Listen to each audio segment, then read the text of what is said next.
देखिए दोस्तों, आज ये चौथा वीडियो है सीटेट का, जो मैंने सीडीपी का वीडियो तैयार कर रहा हूं मैं। और इन चारों वीडियो से मैं ऐसा मानता हूं कि आप पूरा 30 में से 30 नंबर का पेपर पूरा सॉल्व करोगे। और आज इस वीडियो में मेरा जो कॉन्सेप्ट है वाइगोटस्की, पियाजे और कोहलबर्ग, यहाँ से 4 से 5 क्वेश्चन हर साल पूछे जाते हैं, हर साल पता किए जाते हैं। तो मैं चर्चा करता हूं पहले वाइगोटस्की की। वाइगोटस्की का सामाजिक सांस्कृतिक एवं सामाजिक संज्ञानात्मक सिद्धांत। Vygotsky socio cultural and socio cognitive theory. देखो, संज्ञान क्या होता है, चर्चा है यह संज्ञान की। संज्ञान का मतलब होता है गेटिंग टू नो, जानकारी प्राप्त करना। संज्ञान का मतलब होता है जानकारी प्राप्त करना। और मैं आपको एक बात बताऊं, देखो, जो बच्चे का संज्ञानात्मक विकास है वो समाज में होता है, ये बात कही थी वाइगोटस्की ने। तो वाइगोटस्की ने माना बालक के संज्ञानात्मक विकास के लिए सामाजिक कारक और जो भाषा है वो बहुत ही महत्वपूर्ण भूमिका निभाती है। जो बच्चे का जो कॉग्निटिव डेवलपमेंट होता है, संज्ञानात्मक विकास होता है, उसमें जो सामाजिक कारक हैं, सोशल फैक्टर हैं और जो लैंग्वेज है वो बहुत ही महत्वपूर्ण भूमिका निभाती है। परंतु पियाजे ने बच्चे के संज्ञानात्मक विकास के लिए परिपक्वता, मतलब की मैच्योरिटी को महत्वपूर्ण माना था। और इन्होंने सामाजिक कारक और किसको महत्वपूर्ण माना, लैंग्वेज को, भाषा को महत्वपूर्ण माना था। उसी बच्चे का संज्ञानात्मक विकास अच्छा होता है जो मतलब कि समाज में इंटरेक्शन करता है और भाषा के द्वारा। इन्होंने एक बात और कही थी, अच्छा, जो पियाजे थे उन्होंने ना संस्कृति को महत्वपूर्ण माना, ठीक है, और ना ही एजुकेशन को महत्वपूर्ण माना। उन्होंने केवल जोर दिया था मेजॉरिटी पर, परिपक्वता पर जोर दिया था। खैर, पियाजे में चर्चा करूंगा। तो इन्होंने किसको महत्वपूर्ण माना, सामाजिक कारक को और भाषा को। इन्होंने एक बात कही थी, बालक किसी भी आयु का हो, जो सामाजिक कारक होते हैं और जो संस्कृति होती है वो बहुत ही महत्वपूर्ण भूमिका निभाती है बच्चे के संज्ञानात्मक विकास में, किसी भी आयु का बालक हो। इन्होंने 3 बातें बताई थी, 3 स्तर बताए थे विकास के। पहला स्तर है वास्तविक विकास स्तर, लेवल ऑफ एक्चुअल डेवलपमेंट। इसका मतलब क्या है, इसमें बालक किसी व्यक्ति की सहायता लिए बिना अपना कार्य भलीभांति स्वयं कर लेता है।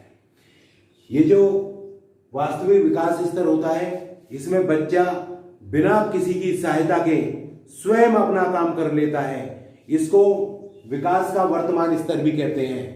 अरे हम प्रैक्टिकली सोचो, हम कहते हैं ना भाई आपका एक्चुअल लेवल क्या है, जी मैं तो इतना जानता हूं। तो इसमें जब बालक बिना किसी सहायता के अपना काम स्वयं कर रहा है, उसको हम क्या कहते हैं, लेवल ऑफ एक्चुअल डेवलपमेंट, और इसको हम विकास का वर्तमान स्तर भी कहते हैं। उसके बाद देखिए संभावित विकास स्तर, लेवल ऑफ प्रोक्सिमल डेवलपमेंट। बालक स्वयं तो काम कर नहीं पाता, लेकिन दूसरों की सहायता या मार्गदर्शन प्राप्त करके उस कार्य को करने में सफल हो जाता है। मतलब बच्चा जो होता है स्वयं काम नहीं कर पाता, दूसरे के मार्गदर्शन से वो अपना काम करने में सफल हो जाता है। मैंने अभी तक आपको 2 बातें बताई। पहली बात क्या थी, वास्तविक विकास स्तर, बालक स्वयं अपना काम करता है। दूसरा संभावित विकास स्तर, बालक जो है दूसरों की सहायता से काम करता है, ठीक है। और एक बात क्या थी, बालक का जो संज्ञानात्मक विकास है वो समाज में और भाषा के द्वारा होता है। यही वाइगोटस्की का मतलब बिल्कुल मेन कॉन्सेप्ट है, मेन बात है। तीसरा है निकटस्थ विकास क्षेत्र, जोन ऑफ प्रॉक्सिमल डेवलपमेंट। इसको शॉर्ट में कभी कभी वो जेडपीडी भी कह देता है कि जेडपीडी किसने दिया, जेडपीडी वाइगोटस्की ने दिया। अब देखिए जेडपीडी होता क्या है, जेडपीडी का मतलब ये होता है वास्तविक विकास स्तर, संभावित विकास स्तर के जो बीच का अंतर होता है, इन दोनों का जो डिफरेंस होता है, उसको हम ZBD कहते हैं। वास्तविक विकास स्तर और संभावित विकास स्तर का जो अंतर होता है, इसको हम क्या कहते हैं? इसको हम ZBD कहते हैं। तो अब इस क्षेत्र से अभिप्राय उन जटिल कार्यों की सीमा रेखा या विस्तार निर्धारित करने से है। यहां जटिल काम आ गए हैं, देखिएगा, जटिल काम, जहां तक बालक उन कार्यों को स्वयं तो स्वतंत्र रूप से कर नहीं सकता, लेकिन दूसरे योग्य, अनुभवी एवं कुशल व्यक्तियों के सहयोग से उन्हें प्राप्त कर लेता है। ठीक है, तो अभी आप कहोगे जी यहां भी आप दूसरों की सहायता से काम करवा रहे हो और संभावित में भी काम करा रहे हो, तो ये क्या मतलब हुआ? देखो, संभावित विकास का स्तर का मतलब यह है कि संभावित हो सकता है कि वो उसको आवश्यकता पड़ जाए, सरल काम है, हो सकता है, संभावना बन रही है। परंतु यहाँ क्या है? उन जटिल कार्यों की सीमा रेखा, मतलब जिसमें वो जटिल काम है जिनमें बालक बिल्कुल स्वयं तो काम कर नहीं सकता, दूसरों की सहायता से काम करता है। ठीक है, तो आप समझ गए होंगे। तो इन दोनों के बीच का अंतर ही ZBD होता है। मतलब जो जटिल काम होते हैं उसको आवश्यकता होती है उनको मतलब हल कराने की किसी योग्य, अनुभवी व्यक्ति के सहयोग से उन्हें कर लेता है। जैसे एक छात्र 3 संख्याओं का LCM और HCF, 3 संख्याओं का LCM और HCF तो स्वयं कर लेता है, लेकिन 3 से अधिक संख्याओं का LCM और HCF वह हल नहीं कर पाता। वो किसी मतलब कुशल अध्यापक के सहयोग से, भाई बहन के सहयोग से, किसी ट्यूटर के सहयोग से उनको हल करता है। जो 3 से अधिक संख्याओं का LCM HCF होता है किसी दूसरे की सहायता से, इसी को हम ZBD कहते हैं। क्या कहते हैं? ZBD कहते हैं। ठीक है, मैं समझता हूं कि आपको बहुत अच्छे से समझ में आ गया होगा ZBD क्या होता है। अभी मैंने बताया ना, उन जटिल कार्यों की सीमा रेखा, मतलब 3 संख्याओं का LCM HCF तो बालक स्वयं हल कर रहा है, 3 से अधिक संख्याओं का LCM और HCF स्वयं नहीं हल कर पाता, उसे आवश्यकता होती है किसी कुशल अध्यापक की, किसी ट्यूटर की, भाई बहन की, किसी की भी, उसको हम ZBD कहते हैं। देखो, मैं आपको एक बात बताऊं, ZBD जैसे और आप समझ सकते हो, जब शिशु होता है तो वो पहले अपनी मां की दोनों हाथों को पकड़कर खड़ा होता है, अपनी मां के दोनों हाथों को पकड़कर खड़ा होता है। कुछ समय बाद एक हाथ पकड़कर खड़ा हो जाता है और उसके बाद बिना सहारे के खड़ा हो जाता है। बात समझ गए ना? तो बच्चे को एक क्रम में सहायता दी गई। क्या सहायता दी गई? पहले मां के दोनों हाथ पकड़कर खड़ा हुआ, फिर एक हाथ से कुछ समय बाद, और फिर बिना सहारे के। तो पता है इसको हम क्या कहते हैं? इसको हम कहते हैं स्कैप फोल्डिंग। इसको हम कहते हैं स्कैप फोल्डिंग कहते हैं। देखो, मैं ये रफ किए देता हूं ऊपर से क्योंकि जगह थोड़ा कम है। ठीक है, अभी मैंने यहां आपको एक बात बताई थी, देखिए, ठीक है, बच्चा, तो इसको हमने क्या कहा? ZBD का, मतलब 3 संख्याओं से अधिक LCM HCM को हल करने के लिए बच्चे को आवश्यकता पड़ रही है अध्यापक की या किसी की भी, इसको मैंने ZBD कहा। ठीक है, उसके बाद मैंने आपसे एक बात बताई, जो छोटा बच्चा होता है पहले अपनी मां के दोनों हाथ पकड़कर खड़ा होता है, कुछ समय बाद एक हाथ पकड़कर खड़ा होता है, फिर उसके बाद बिना सहारे के, बिना हाथ पकड़े खड़ा हो जाता है। इसको हम स्कैप फोल्डिंग कहते हैं। मतलब बच्चे को एक क्रम में सहायता दी गई। कैसे? बच्चे ने पहले दोनों हाथ पकड़े, फिर कुछ समय बाद एक हाथ, फिर बिना सहारे के, एक क्रम में सहायता जो दी गई, इसको हम पाड़ या मचान और स्कैप फोल्डिंग कहते हैं। ये कहीं भी आपको पाड़ या मचान या स्कैप फोल्डिंग किसी भी क्वेश्चन में नजर आ जाए, वहां हमेशा वाई क्वार्टर्स की होता है। पिछली बार भी क्वेश्चन आया था इसी तरह से। ठीक है, स्कैप फोल्डिंग का वैसे मतलब क्या होता है? जो कारण होते हैं उनका पता किया जाता है। ठीक है, तो ZBD में जो स्कैप फोल्डिंग है वो क्या है? ठीक है, आप समझ गए होंगे अच्छे से। तो जो बच्चे को सहायता दी गई वो क्या है? स्कैप फोल्डिंग है। ठीक है, तो मैं आपको यहां एक बात बताना चाहता हूं जो स्कैप फोल्डिंग होता है, ये जो स्कैप फोल्डिंग होता है, ये मतलब एक ऐसी मानसिक संरचना होती है जिसका उपयोग बालक नए कार्यों को करने के लिए या चिंतन करने के लिए करता है।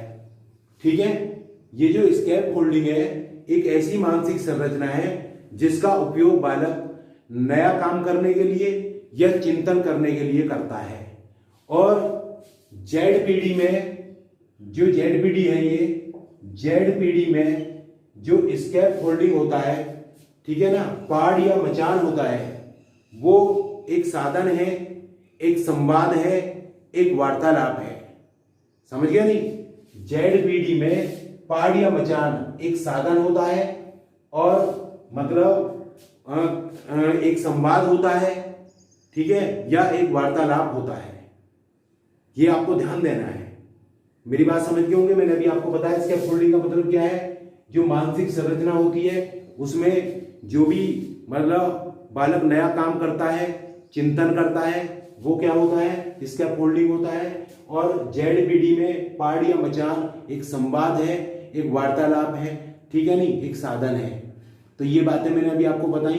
और मैं आपसे एक बात बताना चाहता हूं, देखिए, जो बच्चा जो होता है वयस्कों के साथ सामाजिक अंतःक्रिया करता है, यानी कि इंटरेक्शन करता है। जो वयस्क होते हैं, ठीक है ना, उसको हम पारस्परिक शिक्षण कहते हैं। क्या कहते हैं? पारस्परिक रेसिप्रोकल टीचिंग कहते हैं।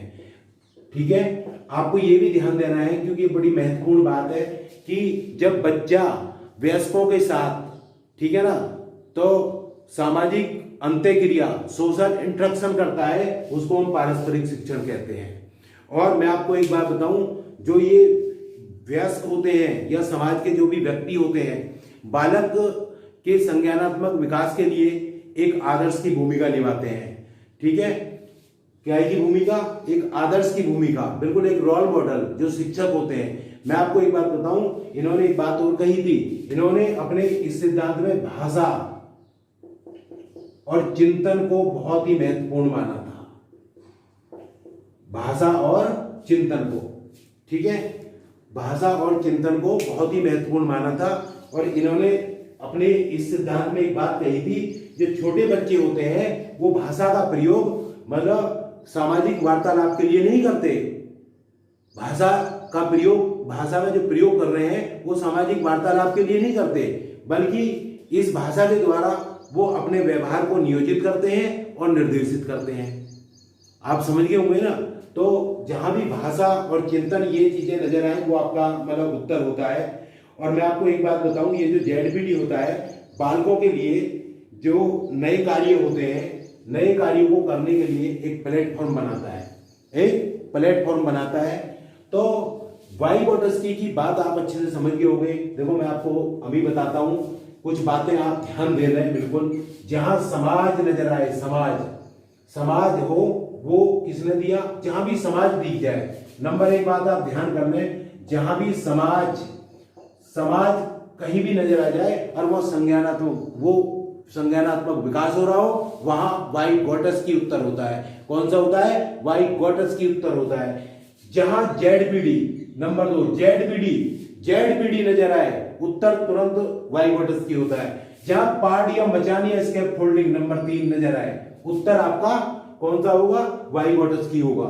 नंबर 4, जहां भी पारस्परिक शिक्षण, कौन सा?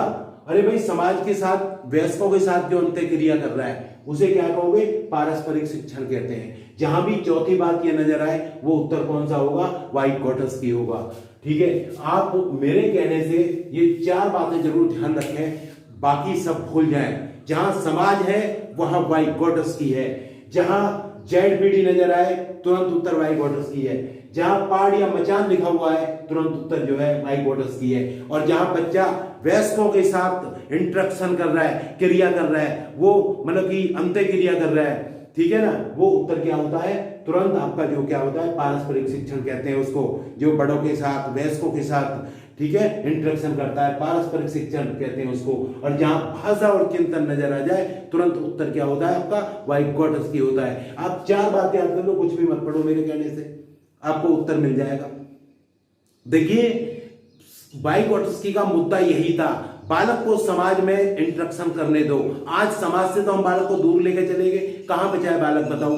नहीं भाई समाज में तू बिगड़ जाएगा, तुम्हें उसके साथ बैठना है, तुम्हें उसके साथ ये करना है नहीं है। आपको देखना होगा कि बच्चा अगर समाज के साथ इंटरेक्शन कर रहा है तो मतलब उसका व्यवहार निर्देशित भी होता है और उसका व्यवहार नियोजित भी होता है, ठीक है। और मैं आपको यहां एक बात बताऊं, मतलब वाइगोटस्की और जो जीन पियाजे थे उनकी एक बात बताता हूं मैं आपको।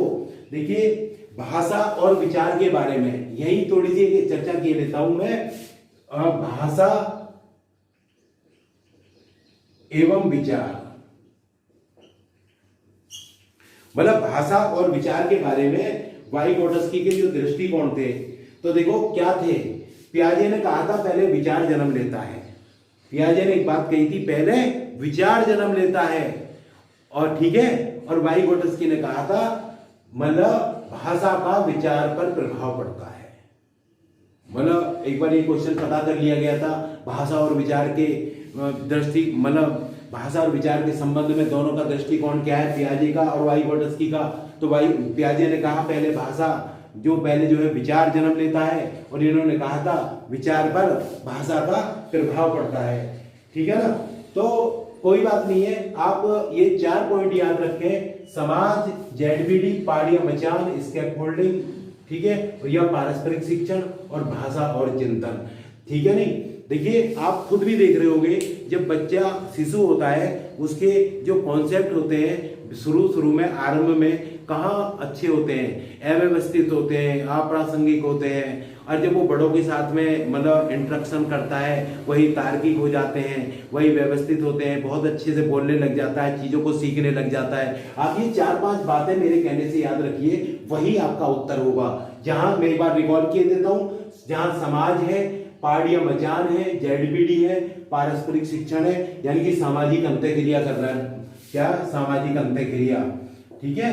तो ये सब आपके उत्तर होंगे।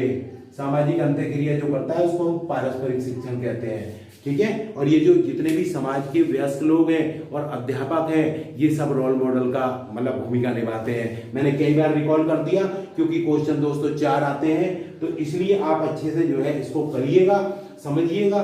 कुछ भी ना समझो आप, मेरे कहने से ये 4 या 5 बातें, आप 4-5 बात जरूर कर लेना जो वाइगोटस्की ने कही थी। तो ये मैं तीनों जो सिद्धांत हैं आपके, वाइगोटस्की हो गया, पियाजे हो गया, कोहलबर हो गया, यहाँ से 4 क्वेश्चन आपको बनते हैं। और 4 क्वेश्चन जो बनते हैं मैं मतलब कि तीनों वीडियो को इसी में एक साथ ही, तीनों सिद्धांत को एक साथ आपको 4थे नंबर की वीडियो में आज ही मिल जाएगा आपको। और आप इन चारों वीडियो, जो मेरी ये 4 वीडियो हैं, आप इनको देखिएगा और 2011 से लेकर 2019 तक के क्वेश्चन हल करके देखो, आपको खुद पता चल जाएगा कि आप कहां पर हो। और मैं आपको एक बात बताऊं, ये जो सीडीपी की पेडागोगी है, इससे आपको 70% ये लाभकारी होगी, अन्य पेडागोगी में भी, ठीक है। तो दोस्तों अगर आपको मेरा वीडियो अच्छा लग रहा हो तो आप लाइक करें, सब्सक्राइब करें, और क्या है कि कमेंट जरूर दें भाई, हम भी मोटिवेट हो सके, है ना। और दोस्तों को शेयर करें। अब ये नहीं है कि वीडियो शुरू देखते ही डिसलाइक कर दिया, ठीक है। खैर कोई बात नहीं है, सबकी अपनी अपनी जो है सोच होती है। अगला मैं आगे चर्चा करता हूं। देखिए तीसरा वीडियो है इसमें तीसरा पार्ट है, चौथी वीडियो है ये मेरी, कि कोहलबर्ग का नैतिक विकास का सिद्धांत, Kohlberg theory of moral development. मैं आपसे बार बार एक ही बात कह रहा हूं कि वाइगोटस्की, जीन पियाजे और कोहलबर्ग, यहां से 4 से 5 क्वेश्चन आपको हमेशा मिलते हैं। तो कोहलबर्ग ने नैतिक विकास की 3 अवस्थाएं बताई थी, पूर्व परंपरागत अवस्था, परंपरागत अवस्था और उत्तर परंपरागत अवस्था। जो पूर्व परंपरागत अवस्था होती है 4 से 10 साल तक होती है, परंपरागत 10 से 13 तक होती है, उत्तर परंपरागत 13 वर्ष से ऊपर तक होती है। तो हमेशा क्वेश्चन यहां से पता किया जाता है। तो देखिए पहली है पूर्व परंपरागत अवस्था, 4 से 10 वर्ष तक, प्री कन्वेंशनल स्टेज। देखो इस अवस्था में बालक का शारीरिक और मानसिक विकास नहीं हो पाता, इसलिए बालक को नैतिकता की कोई भी समझ नहीं होती है। जब बच्चे का शारीरिक और मानसिक विकास ही नहीं हुआ तो क्या है, अच्छी तरह से नहीं हुआ तो बालक में नैतिकता की समझ नहीं होती है। इसमें दो पार्ट हैं, ऑर्डर एंड पनिशमेंट स्टेज। इसमें क्या होता है, जो बालक का व्यवहार होता है वो दंड के भय पर आधारित होता है। किस पर आधारित होता है? दंड के भय पर आधारित होता है। और बालक अच्छे और बुरे में जो अंतर करता है वो समाज के द्वारा पुरस्कार और दंड जो दिया जाता है उसके कारण करता है। कहने का मतलब यह है, बालक जो है डरता है कि तुझे दंडित किया जाएगा, इसलिए वो अच्छा व्यवहार करता है। बालक का व्यवहार जो होता है दंड के भय पर आधारित होता है, तो इसको क्या कहते हैं? Order and punishment stage. आपको ध्यान देना है बिल्कुल। उसके बाद में ईगोसेंट्रिक स्टेज। देखो इसमें क्या है, बालक का व्यवहार स्वयं की इच्छा को पूरा करने वाला होता है। स्वयं की इच्छा को पूरा करने वाला कैसे होता है? आप बालक से काम करने के लिए कह दो तो वो क्या कहेगा, मुझे टॉफी दे दो तब मैं तुम काम करूंगा, मुझे चॉकलेट दे दो मैं तब काम करूंगा, मुझे 10 रुपए दे दो मैं तब काम करूंगा। तो आप बात समझ गए ना? मैंने अभी आपको दो बातें बताई, ऑर्डर एंड पनिशमेंट। दंड के आधार पर बालक जो व्यवहार करेगा दंड के डर की वजह से करेगा कि तेरी पिटाई ना हो जाए, तो इसलिए वो अच्छा व्यवहार करेगा। दूसरा ईगोसेंट्रिक, वो स्वयं की इच्छा को पूरा करने वाला, कैसे? मुझे 10 रुपए दे दो तब काम करूंगा। बातों को समझिए और नोट करिए, आप अच्छे से क्वेश्चन कर पाएंगे। उसके बाद में दूसरी अवस्था है परंपरागत अवस्था, कन्वेंशनल स्टेज। यह है 10 से 13 वर्ष तक। देखो इसमें भी दो है, दो पार्ट है इसके भी। पर्सनल एकॉर्ड स्टेज, इसमें क्या होता है, बालक समाज को अच्छा लगने वाला व्यवहार करता है जिससे प्रशंसा प्राप्त कर सके। बालक जो होता है समाज को अच्छा लगने वाला काम करता है कि भाई मुझे समाज में प्रशंसा मिले, समाज में प्रशंसा मिले। तो इसको हम, अच्छा एक बात और है, इसको हम प्रशंसा की अवस्था भी कहते हैं। अगर आपसे क्वेश्चन पूछे कि प्रशंसा की अवस्था कौन सी होती है, पर्सनल एकॉर्ड स्टेज होती है। बिल्कुल आप आराम से कर सकते हो। और इस अवस्था में क्या होता है, बालक जो होता है ना प्रशंसा और निंदा को समझने लगता है। तो आप बस इनको ध्यान रखिए, किसमें क्या होता है, बहुत अच्छा करेंगे। उसके बाद है इसी में लॉ एंड और ऑर्डर ओरिएंटेशन स्टेज। इसका क्या मतलब है, बालक सम्मान, मतलब इसमें क्या है, बालक कानून व्यवस्था को ध्यान में रखकर, मतलब कि न्याय व्यवस्था, कानून व्यवस्था को ध्यान में रखकर बालक सम्मान और पहचान प्राप्त करने के लिए काम करता है। ठीक है नहीं, बालक पहचान और बालक का जो व्यवहार होता है ना बिल्कुल एकदम से नैतिकता भरा होता है। नैतिक मतलब एकदम से बालक का जो व्यवहार होता है बिल्कुल नैतिक होता है। ठीक है नहीं। और मैं आपको बताऊं, बालक जो होता है इस अवस्था में मतलब अच्छे और नैतिक व्यवहार को महत्ता देता है। बालक जो होता है क्या करता है, अच्छे और नैतिक व्यवहार को महत्व देता है। मैंने अभी तक आपको देखो यहां तक बातें बताई। आगे देखिए उत्तर परंपरागत अवस्था, पोस्ट कन्वेंशनल स्टेज। ये 13 वर्ष से ऊपर होती है। इसमें भी दो होते हैं, सोशल कॉन्टैक्ट स्टेज। यानी कि देखो सोशल कॉन्टैक्ट स्टेज में क्या होता है, जो बालक जो होता है एक्चुअल में वो चाहता है कि मतलब वो समाज से अपने मतलब संबंधों को मजबूत करना चाहता है, और मतलब वो चाहता है कि समाज से उसका संपर्क ना टूटे, समाज से उसका संपर्क ना टूटे। वो ये चाहता है किसमें, सोशल कॉन्टैक्ट स्टेज में।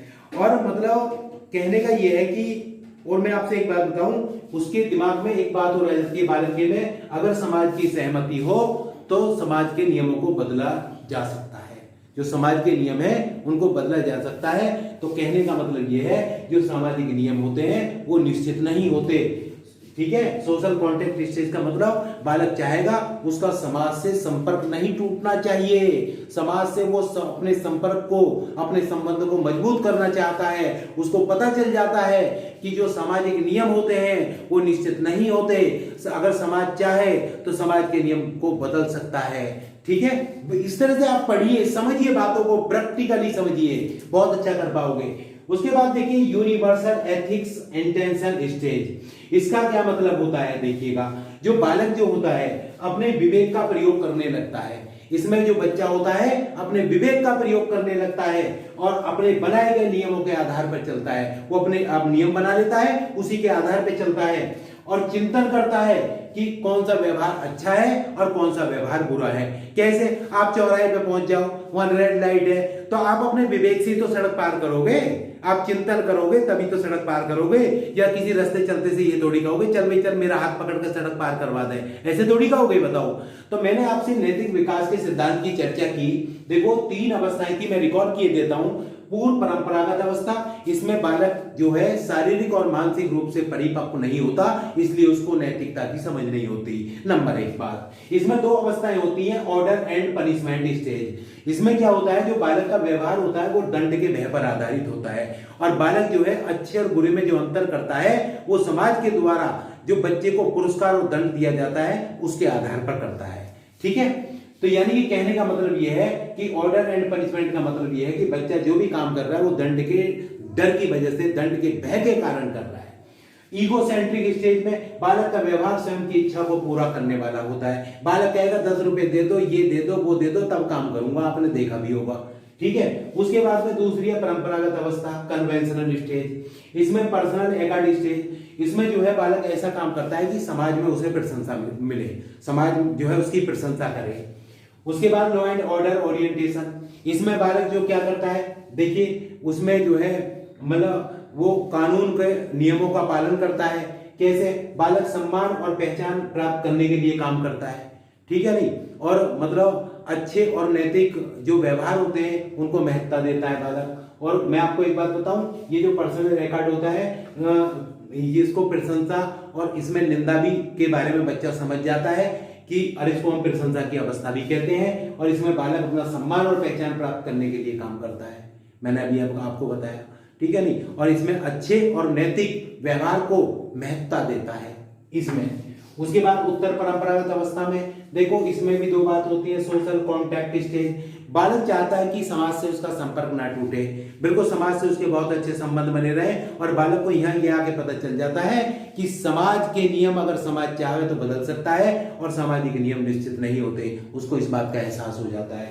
उसके बाद देखिए universal ethics and intention stage, इसमें बालक अपने विवेक का प्रयोग करने लगता है, अपने द्वारा बनाए गए नियमों के आधार पर चलने लगता है और चिंतन करता है कि कौन सा व्यवहार को अच्छा है और कौन सा बुरा है। सड़क पार करोगे अपने विवेक से पार करोगे। तो देखिएगा ये था पॉलवर का नैतिक विकास का सिद्धांत।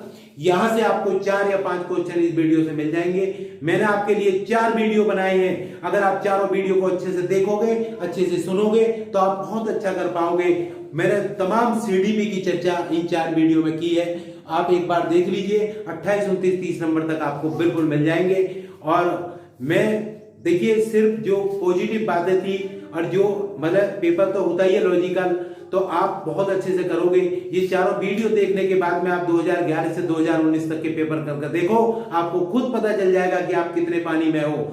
ठीक है नहीं, तो दोस्तों अगर आपको मेरा वीडियो अच्छा लगा हो तो आप इसको लाइक करें, सब्सक्राइब करें और अपने दोस्त मतलब कि मुझे कमेंट्स करें और शेयर भी कर दें भैया, और घंटी को जरूर दबा दें ताकि जो है मेरा वीडियो आपको सबसे पहले मिलता रहे।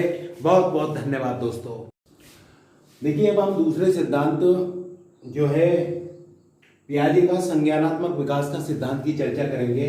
मैं आपसे बता रहा था जो वाइगोटस्की हैं, पियाजे हैं और कोहलबर्ग हैं, ये 4 या 5 क्वेश्चन हमेशा सीटेट में यहाँ से मतलब आते हैं और ये क्वेश्चन अपना प्रतिनिधित्व करते हैं। मैं आपको जीन पियाजे के बारे में एक बात कहूँगा, ये स्विट्जरलैंड के थे।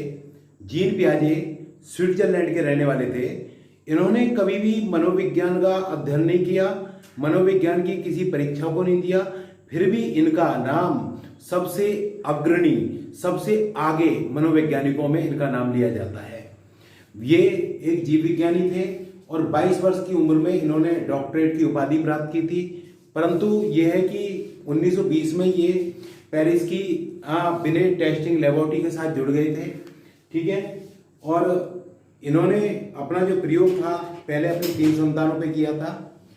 उसके बाद देखिए इन्होंने एक बात कही थी, इनकी जो बात थी वो एक्चुअल में क्या थी, इनकी जो बात थी ये थी, जो किशोरावस्था जो होती है, पियाजे ने एक बात कही थी किशोरावस्था से बालकों का संज्ञानात्मक विकास एक नया रूप अपनाता है। यानी कि किशोर अवस्था में संज्ञानात्मक विकास का एक नया रूप सामने आता है।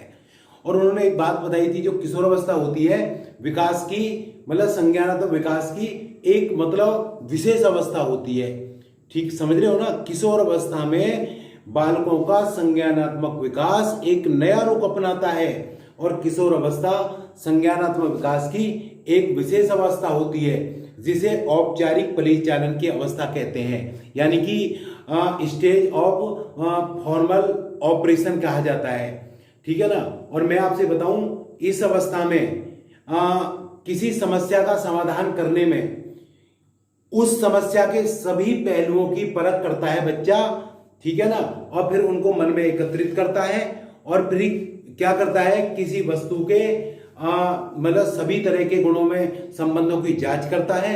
और मतलब इसको हम क्यों मतलब आपस में संबंधों की जांच करता है, इसको हम जो है सिस्टमेटिक डिडक्टिव रीजनिंग कह सकते हैं, करता है। ठीक है नहीं? तो देखो, मतलब जो किशोर अवस्था होती है ये एक संज्ञानात्मक विकास की एक अलग ही अवस्था होती है। बालक सभी पहलुओं को अपने मन में एकत्रित करता है, उनके गुणों के संबंधों की जांच करता है। ठीक है? तो अब इन्होंने अपने जो सिद्धांत में चर्चा की थी, देखो पियाजे ने संज्ञानात्मक विकास में सामाजिक अनुभव, परिपक्वन, मैच्योरिटी, क्रियाकलाप को महत्वपूर्ण माना था। इन्होंने जैसे वाइगोटस्की ने जो है समाज और संस्कृति को महत्वपूर्ण माना था, उसी प्रकार इन्होंने सामाजिक अनुभव, परिपक्व और क्रियाकलाप को महत्वपूर्ण माना था। देखिए, जो जीन पियाजे थे, इन्होंने एक बात कही थी, पहले विचार जन्म लेता है, पहले विचार जन्म लेता है। इनका जो सिद्धांत था उसके अनुसार हम कह सकते हैं विकास गुणात्मक चरणों में होता है। विकास गुणात्मक चरणों में होता है। विकास क्रमिक होता है, एक सीक्वेंस में होता है। बच्चे अपनी दुनिया के बारे में ज्ञान का निर्माण एवं उपयोग करते हैं। बच्चे जो होते हैं अपनी दुनिया के बारे में ज्ञान का निर्माण और उपयोग करते हैं। बच्चे अपने पर्यावरण के प्रति क्रिया करते हैं और बच्चों का विकास प्रत्येक अवस्थाओं से होकर गुजरता है और बच्चे के विकास को भाषा प्रभावित नहीं करती। ये बात वाइगोटस्की ने कही थी, भाषा प्रभावित करती है। तो देखिए, अगर आपको ये सब बातें पता होनी चाहिए, बिल्कुल जो क्वेश्चन आपसे पता करेंगे वो, ठीक है, इसी में से करेंगे। और आगे देखिए मैं आपसे चर्चा करता हूं। ठीक है दोस्तों,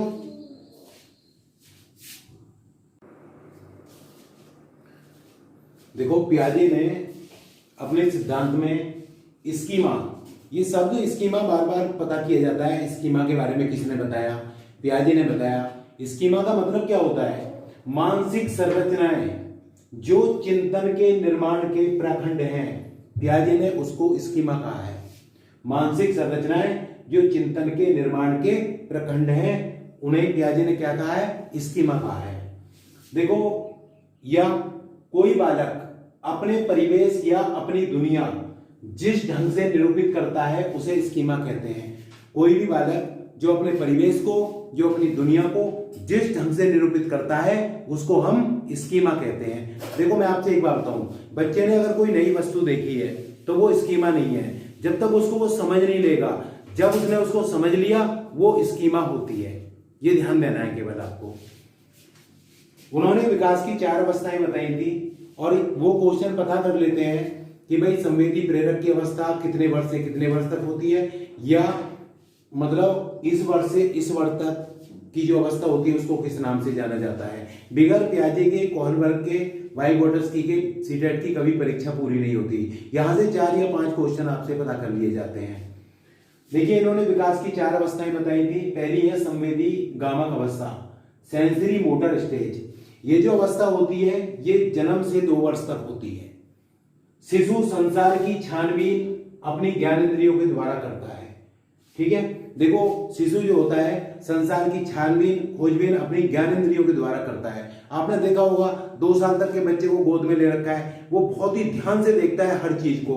अगर कोई पक्षी उड़ रहा है तो उसको बहुत देर तक देखेगा। उसकी माँ भी कहती है बहुत देर से तू क्या देख रहा है। तो तो वो क्या कर रहा है, वो संसार की छानबीन कर रहा है। हम थोड़ी उसको सिखाते हैं कुछ भी, तो वो खुद सीखता है अपने ज्ञान इंद्रियों के द्वारा कि पक्षी उड़ रहा है, ये वहां क्या हो रहा है, ठीक है। तो इसमें बच्चों में, इसी अवस्था में बच्चों में वस्तु स्थायित्व का गुण आ जाता है। वस्तु स्थायित्व का क्या मतलब है, आपने किसी वस्तु को तकिए के नीचे छिपा दिया तो बच्चा उसको तलाशता है, ढूंढता है। आप कहीं छिप जाओ दरवाजे के पीछे तो बच्चा आपको ढूंढने का प्रयास करता है। इसको हम वस्तु स्थायित्व का गुण कहते हैं। कई बार ये पूछा गया है कि वस्तु स्थायित्व का गुण किस अवस्था में आता है, तो ये आता है संवेदी गामक अवस्था में, और ये होती है 2 वर्ष तक। उसके बाद में दोस्तों दूसरी है पूर्व संक्रियात्मक अवस्था, प्री ऑपरेशनल स्टेज। ये होती है 2 से 7 वर्ष तक। प्रतीकात्मक चिंतन करने की योग्यता जो है बच्चे में हो जाती है, पर कोई क्रिया नहीं कर पाता है। बच्चे में प्रतीकात्मक चिंतन करने की योग्यता हो जाती है, पर कोई क्रिया नहीं कर पाता है। देखिए, और इसमें 3 बातों की मैं चर्चा करूंगा। जीववाद, बच्चा सजीव और निर्जीव में कोई अंतर नहीं कर पाता। इसको हम क्या कहते हैं, जीववाद कहते हैं। बच्चा जो है सजीव और निर्जीव में कोई अंतर नहीं कर पाता। कैसे नहीं कर पाता, अरे भैया बच्चा जमीन पे दौड़ता दौड़ता गिर गया, ठीक है ना, तो हम बच्चे से क्या कहते हैं कि किसने गिराया, किसने चोट मारी, तो बच्चा जमीन की तरफ इशारा करता है। उसे नहीं पता है सजीव है निर्जीव है नहीं, जमीन कोई मारती थोड़ी है किसी को, बताओ आप। तो हम क्या करते हैं, फिर कहते हैं बच्चे से कि चलो हम जमीन इसकी पिटाई करते हैं ना करते हैं बच्चे के सामने, तो बच्चा खुश हो जाता है। तो इसलिए बच्चे को नहीं पता होता सजीव क्या है निर्जीव क्या है। उसके बाद अहम केंद्रितता, ठीक है ना, बच्चे में ये भी गुण आ जाता है अहम केंद्रितता का। क्या, देखो भैया, बच्चा यह सोचना शुरू कर देता है कि भाई जो कर रहा है सब ठीक है। बच्चे करते रहे ना, चाहे वो काम बिगाड़ दिया उसने घर में कोई भी, ठीक है नहीं, अब तो वो क्या सोचता है कि मैं ठीक ही कर रहा हूं। आप समझ रहे हो ना। तो कहने का मतलब ये है कि बच्चा आपकी किसी भी खाने की उसमें पानी डाल देगा तो सोचेगा मैं जो कर रहा हूं वो सही कर रहा हूं। तो इसको हम अहम केंद्रितता कहते हैं। अपलटावी, बच्चे में अपलटावी का क्या मतलब है, देखिए, संख्याओं, वस्तुओं, समस्या आदि को उलटना पलटना नहीं सीखता। वो संख्याओं को उलट पलट नहीं सकता। जैसे सपोज करो 2 + 4 = 6 होते हैं। अगर हम बच्चे से कहें 4 + 2 = कितने होंगे, तो वो ये नहीं कर सकता, उसको नहीं पता होता है, ठीक है नहीं। तो बच्चे में क्या है, संख्याओं को, बच्चे को बाहर का पता नहीं होता है, बच्चे को ऊंचाई का पता नहीं होता है, बच्चे को मुद्रा जो कॉन्सेप्ट है वो क्लियर नहीं होता है। आप बच्चे को एक 500 का नोट दे दीजिए और एक बच्चे को जो है आप एक सिक्का डाल दीजिए तो बच्चा सिक्का उठा लेगा। तो बच्चे को मुद्रा का भी ज्ञान नहीं होता है। तो ये अवस्था जो है 2 अवस्थाएं होगी। उसके बाद देखिए दोस्तों, तीसरी अवस्था, आपको पता होना चाहिए कौन सी अवस्था कब से कब तक होती है और इस अवस्था में क्या क्या होता है। क्वेश्चन जरूर आएगा, कभी कभी 2-2 क्वेश्चन भी पता कर लिए जाते हैं आपसे। उसके बाद देखिए तीसरी अवस्था, ये देखिए नंबर 3 है मूर्त संक्रियात्मक अवस्था, और ये होती है 7 से 11 वर्ष तक, कॉन्क्रीट ऑपरेशनल स्टेज। इसमें जो बच्चा होता है तार्किक चिंतन शुरू कर देता है, 7 से 11 वर्ष तक की होती है। तार्किक चिंतन कैसे, प्लस माइनस गुणा भाग, ये शुरू कर देता है तार्किक चिंतन। यानी कि बच्चा जोड़ना, घटाना, गुणा करना, भाग करना, ये सब शुरू कर देता है। उसके बाद है औपचारिक कार्य अवस्था, इसको औपचारिक परिचालन की अवस्था भी कहते हैं, या औपचारिक कार्य अवस्था, फॉर्मल ऑपरेशनल स्टेज। ये 11 से 15 वर्ष तक होती है। इसमें बच्चा अमूर्त चिंतन करना शुरू कर देते हैं। अमूर्त, जो पढ़े लिखे होते हैं, आपने देखा ना, किशोर अमूर्त चिंतन करना शुरू कर देते हैं। तो ये इनकी अवस्थाएं थी, 4 अवस्था। यहां से क्वेश्चन पता कर लिया जाता है कि भाई ये अवस्था कब से कब तक होती है, इसका नाम क्या है। उसके बाद 2 बातें हो रहे हैं अलग से हैं, ये तो अवस्था में नहीं है। देखो, जीन पियाजे ने एक बात कही थी, भाषा विकास के लिए सबसे संवेदनशील समय प्रारंभिक बचपन का समय है। जो भाषा विकास के लिए सबसे संवेदनशील समय है वो प्रारंभिक बचपन का समय है। अधिगम के लिए विद्यार्थियों के द्वारा पर्यावरण की सक्रिय खोजबीन आवश्यक है। अगर अधिगम के लिए अधिगम करना है तो विद्यार्थी जो है सक्रिय होकर खोजबीन करेंगे, तभी कर पाएंगे। तो आप जीन पियाजे के बारे में, इनकी अवस्थाएं पर ध्यान रखिए, स्कीमा पे रखिए, तो आप आराम से क्वेश्चन कर लेंगे। तो मैंने अभी तक चर्चा की है वाइगोटस्की की, और मैंने चर्चा आपसे की है अभी पियाजे की। अब मैं कोहलबर्ग के बारे में और बात करता हूं, उसके बाद जो है इससे 4 या 5 क्वेश्चन आपको मिल जाएंगे, ठीक है। तो आगे देखिएगा कोहलबर्ग।